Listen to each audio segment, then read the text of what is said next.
घर के जे शिनाणे दरबार में पूछ माता आसी देवी जी 20 साल जन्म ॾियण जी मौके ते तकरीब थी गुज़री, जंहिंमें हिंदू बिरादरी जे माण्हुनि ऐं संदसि अक़ीदतमंदनि पारां वॾे अंग में शिरकत कई वई। दरबार जे इंतज़ामिया पारां गर्मी जी मुनासिबत जे हवाले सां तकरीब में शिरकत कंदड़नि ऐं आम माण्हुनि में शरबत अंब ऐं चांवर जो प्रसाद विरायो वियो। उन सिलसिले में काका कैलाश जोत ॿुधायो त पंचम जोत चऊं या पंजी गादी नशीन करमपुर जो माता हासी देवी, जंहिंजो खानपुर में उन्हनि जो जन्म आस्थान आहे, जंहिंजो 200 साल जन्म ॾींहं जे मौके ते भारत जे शहर रायपुर समेत खानपुर में जन्म ॾींहं जूं 3 रोज़ा तकरीबूं वॾी अक़ीदत एतिराम सां जारी आहिनि, जंहिं लाइ छेड़ाणी शेवा मंडल छेड़ाणी दरबार पारां खेसि जन्म ॾींहुं मल्हाइण लाइ तकरीब रखी वई आहे, जंहिंमें संदसि अक़ीदतमंदनि पारां वॾे अंग में शिरकत कई आहे। उन मौके ते तकरीब खे ख़िताब कंदे छेड़ाणी शेवा मंडल जी सदर डॉक्टर परशोत्तम लाल तलरेजा, दरबार जी संभालींदड़ दास देवानो, अजीत कुमार, राजकुमार डायरा, काका कैलाश जोत, मखी अनिल कुमार, डॉक्टर खानचंद ऐं तकरीब खे ख़िताब कंदे चयो त फलाही ख़िदमत ई परमात्मा जी सची ख़िदमत आहे।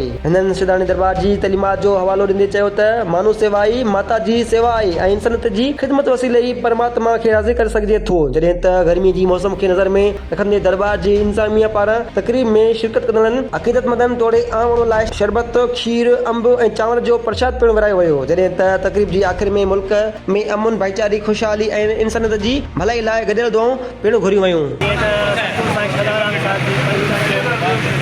माता साहिब हासी देवी जो 200 साल जन्म हुआ।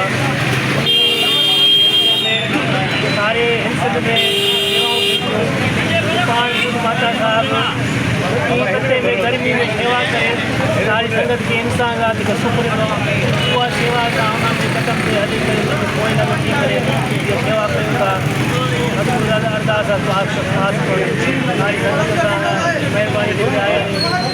शहर वासी आया